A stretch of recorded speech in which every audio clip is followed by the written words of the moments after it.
Welcome to Reading by Candlelight at Molly's Cottage, where we proudly celebrate and promote new Australian authors and their stories. I'm Fiona Taylor, host of Reading by Candlelight, a community of readers brought together by Molly, founder and owner of Molly's Cottage, a sustainable gifting business. Molly's Cottage offer a monthly book box promoting a debut or emerging Australian writer, and their book is accompanied by selected local products complementing the novel's setting or protagonist. We hope that you enjoyed this month's chat with our Reading by Candlelight book box author.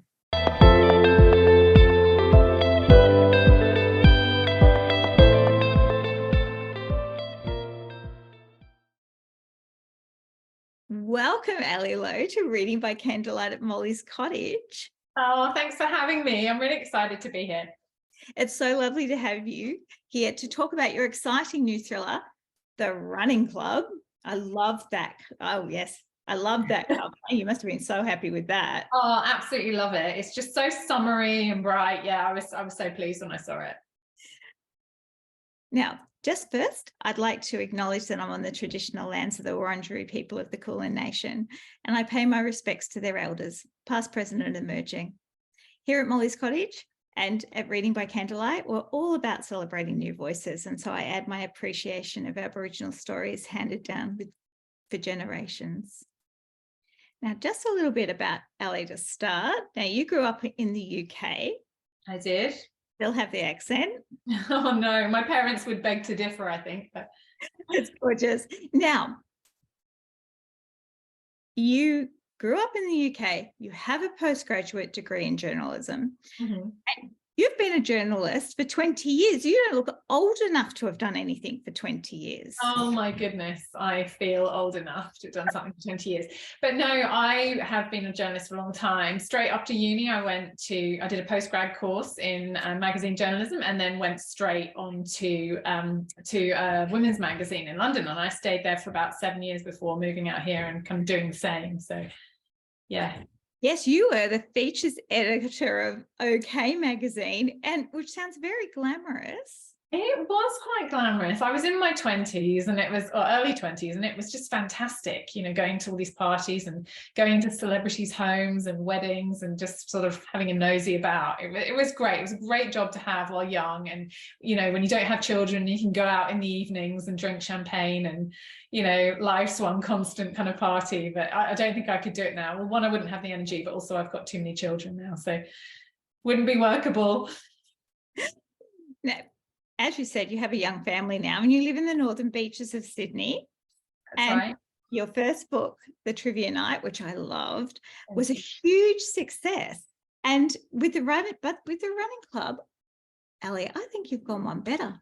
Oh, do you? Oh, that's good to know. I have to say I did actually prefer writing it, because I think when I wrote The Trivia Night, I had lots of rules imposed on myself and I didn't really know what I was doing. And, as I've said before, I still don't know what I'm doing, but I felt like I had a bit more, I gave myself a bit more freedom and had a bit more confidence. So maybe that shows in the writing. I think it's actually darker than your debut, but the characterizations are delicious. I love how horrible they are to one another, but only behind each other's backs. They're all lovely to each other's faces. I know. And I loved exploring them. So much fun. And the pacing is perfect, because it is such a binge-worthy, witty, domestic suspense thriller. And I read it in 2 days, and that's quick for me because while I'm a very fast reader, I am a busy person. But I'd get to the end of a chapter and I think, just read one more. Oh, good. That's good to know. And the chapters are quite short, I suppose, aren't they, as well? So that kind of, you can always fit one more in, can't you? You've got the time. And I loved all the twists. It's such a cleverly plotted book. And it opens with a fabulous prologue, which hooks the reader, and it doesn't let up from there. Congratulations. Oh, thank you. I'm so glad you enjoyed it. It was definitely a joy to write. I really did enjoy writing it. Enjoyed putting all these people together kind of in this one place and watching them all fight it out. Now, can you give us an elevator pitch for The Running Club? But we do We do this without spoilers, and I'm wondering if we shouldn't say who the victim is because the murder doesn't really happen until about halfway through. What do you think? Yeah, I've been trying to keep that on the down low when I've been chatting about the book, but suffice it to say, it's somebody who's quite unlikable who ends up being bumped off.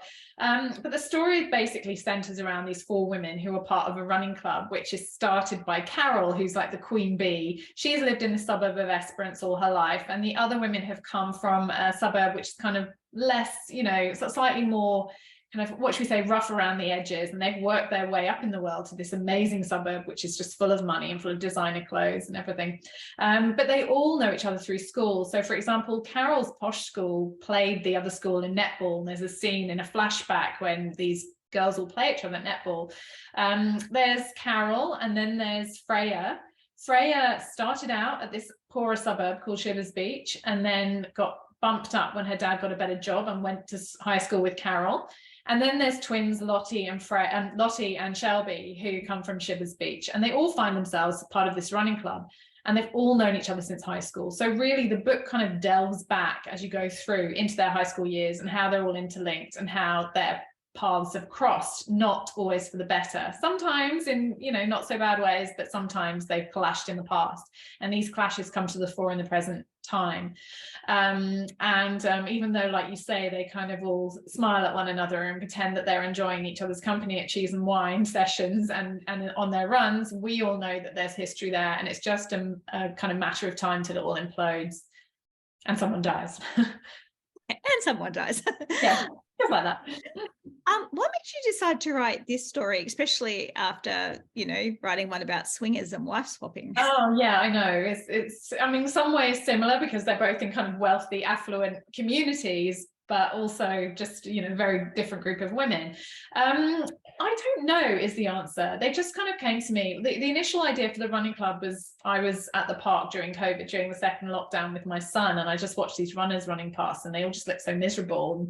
And, obviously everyone was a bit miserable at that point in time because we weren't getting out much and everyone was feeling very frustrated with life. But they just ran in this formation, all in the same outfits, but just looked like they really hated each other. And there's the odd kind of snide glance over the shoulder. And I just kind of sat there with my son as he was playing, and I was thinking, what if this person thought this about the other? And what happens if they'd all known each other for years and, and their lives were intertwined in this weird way? And I don't know, just the way my brain goes, I just went down lots of rabbit holes and came back and workshopped a few ideas. And the first was surrounding the victim, and that someone will get bumped off on the running track or behind the running track. Kind of had an idea of who that person might be, and then the other people kind of slowly followed. I think Carol was the first, and Lottie and Freya came in a bit later. And yeah, they just all kind of popped into my mind, and then it was a question of kind of thinking of a plot and how their lives would all kind of weave in together, and then trying to embellish them and make them into characters that kind of stood out on the page. And they do that, exactly that. Now, how soon after trivia night did you begin writing the running club?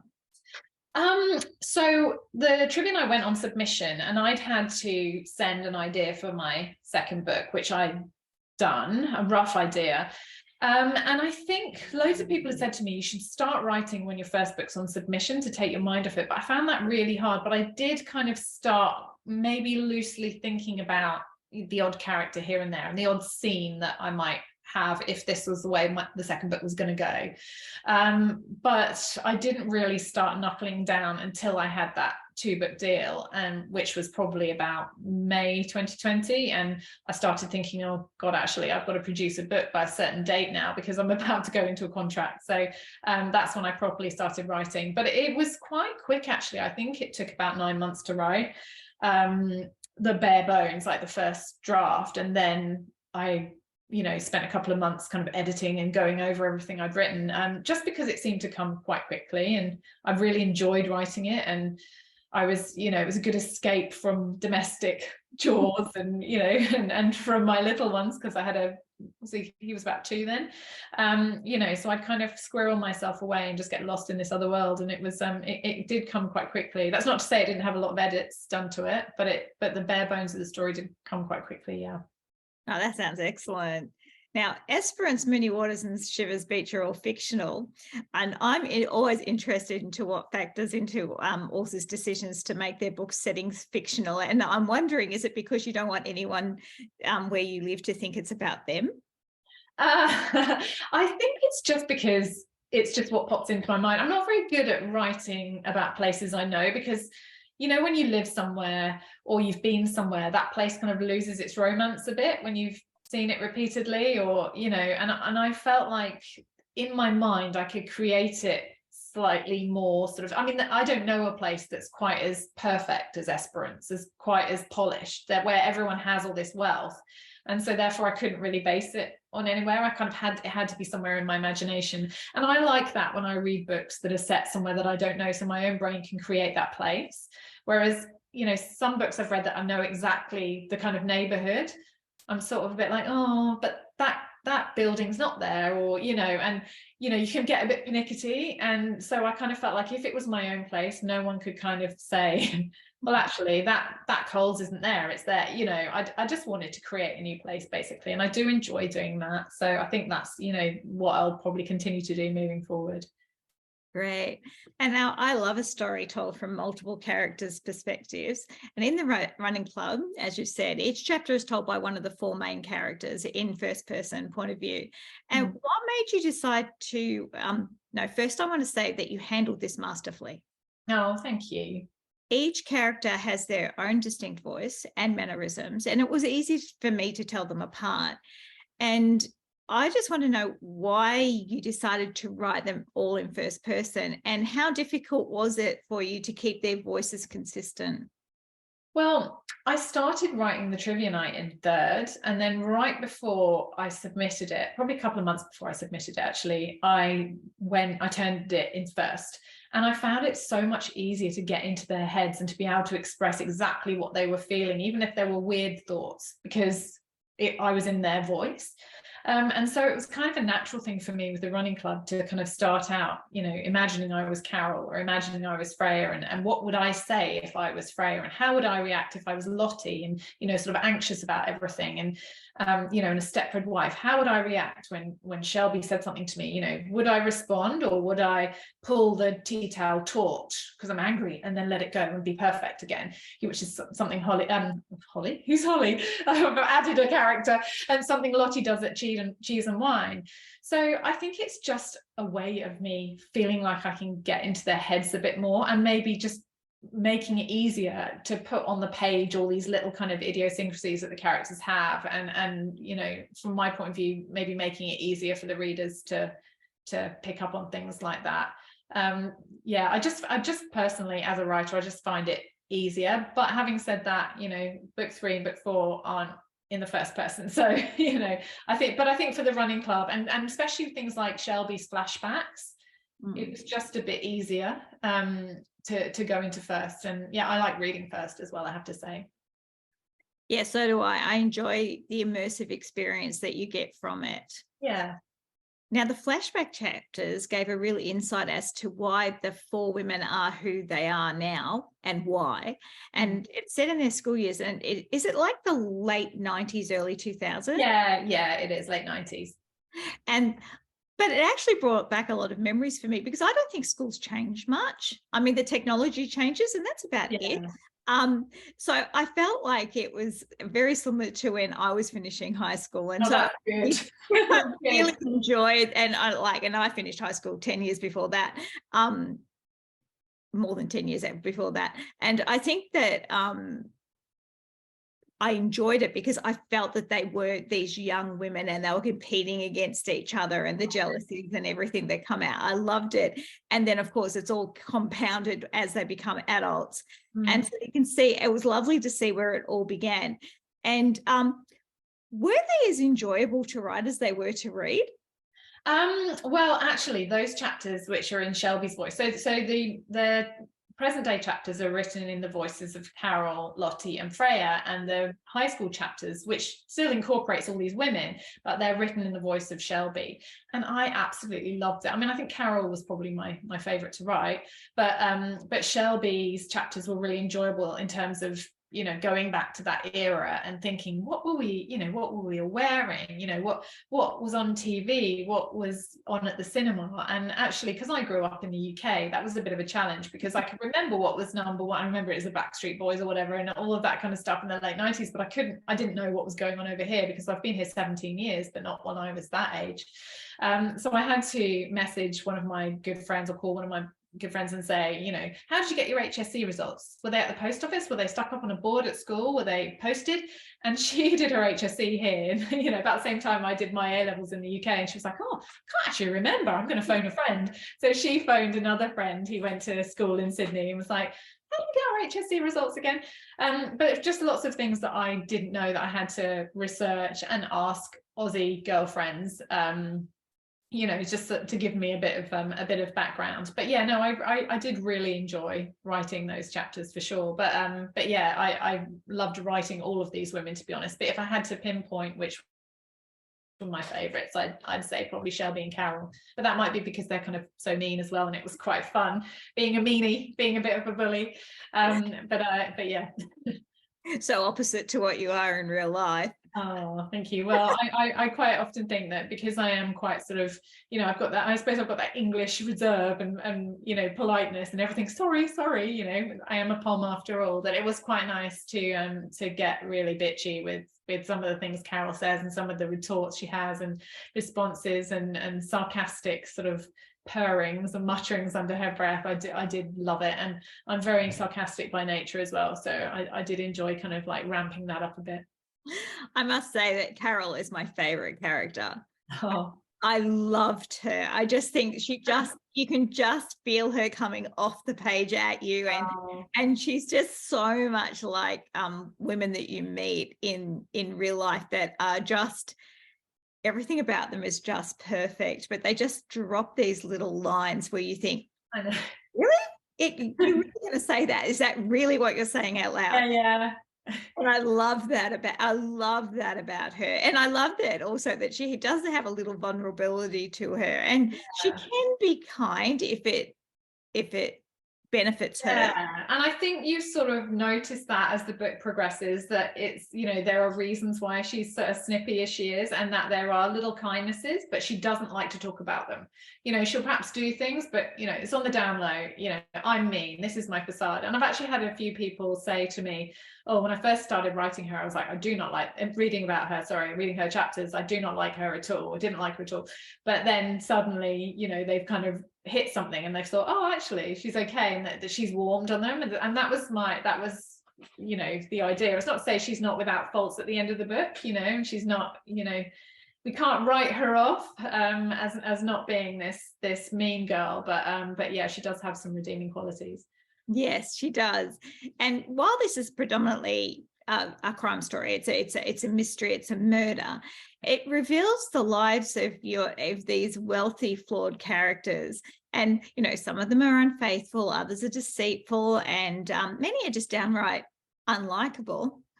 And I loved how is it, I'm going to say it, and I know I'm going to muck it up. Narcissistic? Yes.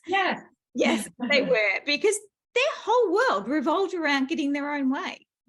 Yeah. But like you said, their occasional vulnerabilities made it easier to understand where they were coming from. And, you know, and some of them I actually really loved. I mean, I just enjoyed them so much. And even though their actions are often questionable, it's obvious that it was so much fun for you to write them.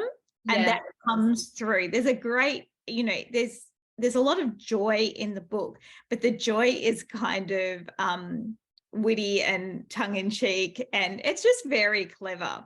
Oh, thank you. I have to say that there were three scenes that I wrote that I did want to provide kind of comedy relief in, and that was the cheese and wine, and then there's a wake for the person that is murdered, and then there's a scene at the end where Carol has a whiteboard, and she's doing her own investigation into something. And yeah, I have to say I did really enjoy those, especially when the women get together and have their banter. And I think it just reminds me of when I'm together with my good girlfriends. You know, quite often we'll have a cheese and wine night on a Friday, and we'll all get together and everyone has a couple of glasses of champagne, and you know, the banter flies. And it's not rude or sarcastic like this, but sometimes it can be a bit sarcastic, you know, or we tease each other.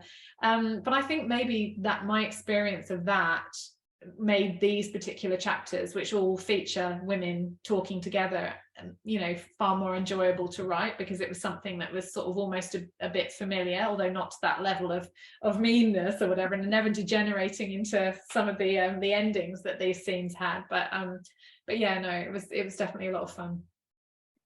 Now, I don't think it's giving anything away to say that Max, who's Carol's husband, is the object of many characters' affections. Mm-hmm. Now, who do you think that could play him in a movie? Have you thought about this? Well, actually, it's funny you should say that, because I was reading on Instagram, a lovely book blogger had said, a bookstagrammer had said, oh, I think Chris Hemsworth should play Max. And I would, oh my goodness, that would just be the ideal. I mean, Chris Hemsworth, hello, great. But I think he has it all. He's got the, you know, the Max has looks. He has the, you know, the sex appeal. He's very confident, you know, dripping in designer stuff. Not that I'm saying Chris Hemsworth's dripping, but I think he would play that part very well. You know, he is a man that everyone kind of double takes that, and he knows it. But yeah, no, he would be my ideal. And I think I had a whole load of people stuck up on the wall, like celebrities stuck up on the wall, when I was first writing the book. And I cannot remember the others. I remember having Sarah Snook from Succession. Oh yes, absolutely love her, and I thought she would make a fantastic Carol. Alternatively, the fantastic daughter, and I cannot remember the name of the actress in Yellowstone, who is fantastic, an English actress, for Carol. And then I definitely had Sarah Snook, and I had Chris Hemsworth on my wall. But yes, whenever I watch anything now, I'm like, right, maybe her, maybe him, maybe her. But yeah, the Yellowstone daughter is my number one at the moment. I think that too, it lends itself very well to being made into a movie, and it'd be a great you know, black comedy, and I think that Chris does fantastic comedy. He's great at it. I mean, his comic timing is spot on. So I think that, yeah. So Chris, if you're listening. Yeah, he could do serious and he could do funny. He would be amazing. Yeah. Now, for all our writers who are listening, are you a plotter or a pantser? I'm a complete pantser, and it can be to my detriment sometimes, because I have got myself into situations where I've written something and then I've had to ditch it because I've kind of got to a plot hole and I've thought, oh, actually this doesn't work, or I've just written it and I've thought it's not strong. Let's go back and rewrite. But that's just the way I work, and I'm okay with that. I've made peace with that. And I just kind of feel like, you know, if I can't plot for a start. I don't have the mental capacity to do spreadsheets. My brain does not work like that. My brain works in pictures and, you know, places and stuff like this, but I cannot do spreadsheets, and I cannot do sort of arcs, and I'm just terrible. Like, I'm not mathematical. It's in the bottom group for maths and chemistry and geography and everything like that. So I can't do anything logistic, and that includes plotting. So I just sit down and I start writing on a Word document, and quite often there'll be pitfalls to that. But I think sometimes it in the book like The Running Club, it's helpful, because I think because I didn't know who the killer was going to be, I then sort of tried to make everyone guilty as I went along. And then when I got to the sort of 3/4 mark, you know, I had this long chat with my husband. Who do we think the killer, you know, who do you think it would be? Do you think it would be this person? No. Do you think it would be this person? You know, and because everyone else had a motive up till that point, it was quite helpful in sort of, you know, I guess taking the reader with me and them not knowing who was guilty. Oh, pretty cat. Yes, this is Jinx, and Jinx gets very jealous when Mummy talks to other people. Oh, that's funny, because usually I have my cat on my lap, and I did a chat the other day, and I was literally just rubbing my nose for the next half an hour because the cat had been just climbing over me. But sorry, where were we? What were we talking about? We were talking about the fact that the yeah. surprising news that you are a pantser, I'm because a it's complete so pantser. well plotted. I Yeah. thought that you must have plotted it. No, I do not plot, but I do. I mean, I have a notepad beside me the whole time, and I'll put remember, or things to remember, or things to note, and it'll be Max has blue eyes, or Max drives or Carol went to school at, or these are the years that they all were at high school, and things like that. But that's as technically advanced as it comes, because that's on a Word document, or actually that's in a notepad, but then sometimes they make it onto a Word document, or I cut and paste scenes and I might paste them back in, but whatever, but that's it. That's about as technological as I get. Oh my goodness. I just think that that's just so impressive. I just honestly thought that you must have sat down in front of a whiteboard and worked it all out. Oh no, I did try that. I did try that with the running club. Like, I do have a whiteboard. I'm looking at it now, and I, usually got things that my children have written on, like, please can I have a, blah blah for Christmas, or whatever. Please can I have for my birthday? And it doesn't really contain any plotting, but I have tried, but it just doesn't. No, my brain just doesn't work like that. I wish it did. It might be more helpful for me in terms of things being more streamlined. But no, I actually really enjoy not plotting as well. I enjoy kind of finding out where it's going to go and having an idea and thinking, oh yeah, maybe I'll pop that in, and maybe that might work. Yeah, it just seems to work better for me. I think that we just have to do whatever works for us. Exactly. Now, do you have any advice that you would give anyone who's writing to be published? I would say finish the book, and it sounds very obvious, but finish the book.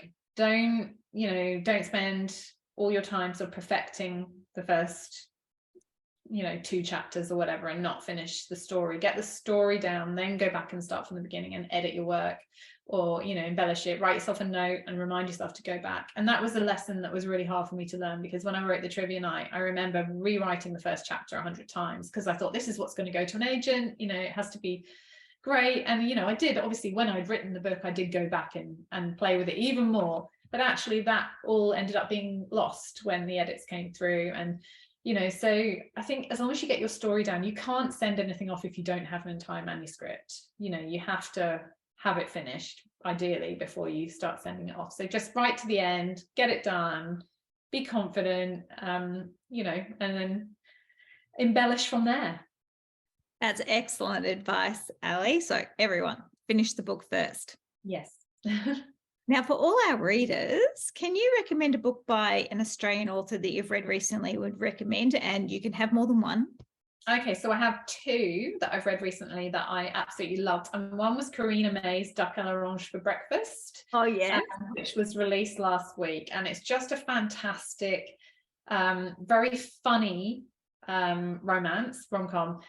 Hilarious. Karina has just got an absolutely brilliant way with words, and it's just really touching and funny, and it touches on sort of Tinder dating and IKEA. Some of it's set in IKEA and recipes, and it's fantastic. So I'd recommend that. The second one is The Wakes by Diane Yarwood.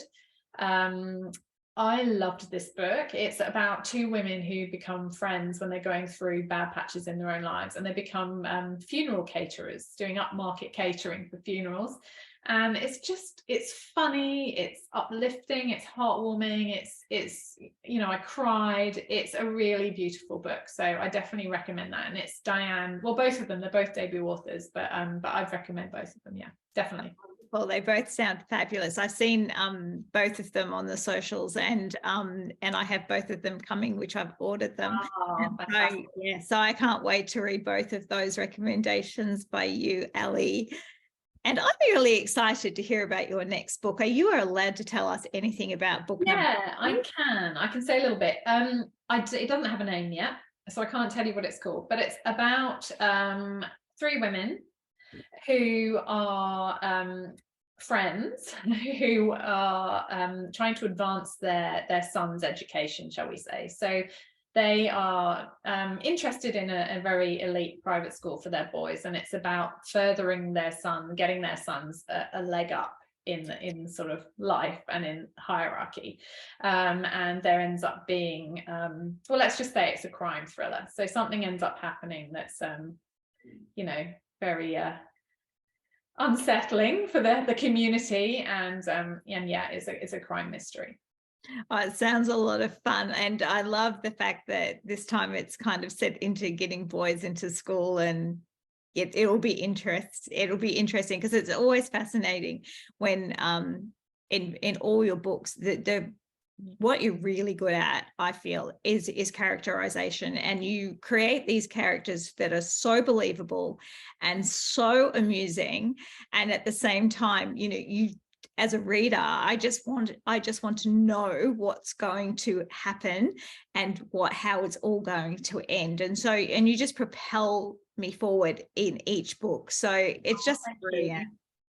Oh, I'm really looking forward to the next one, because well, hopefully this time next year it will be on show. So I'll let you know more when I know more.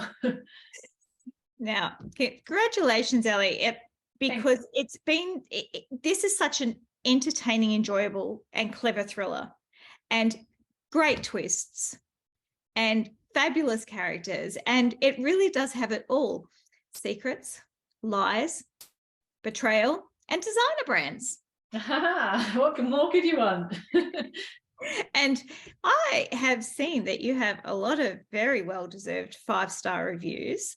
Oh. And so my recommendation is, if you haven't already, get yourself a copy of The Writing Club and enjoy the messy lives of the rich and wicked ladies of Esperance. Thank you so much. Now, on behalf of Reading by Candlelight at Molly's Cottage, I want to thank Ali for being our April book box author. And I know that everyone who has ordered this month's book box is going to love your book as much as I have, as well as enjoying the treats that accompany it. And I think that the Prosecco definitely complements all your Oh, yes, absolutely, absolutely. Can I just say a massive thank you, Fiona, to you and to Molly's Cottage for, you know, for having me on and having me in the boxes, and they look absolutely gorgeous. So thank you so much. It's our pleasure, and we're just delighted that you said yes. Oh, it's nice to be here. And it's been so lovely to chat with you, Ali. Thank you so much for your time today. Pleasure. Thank you.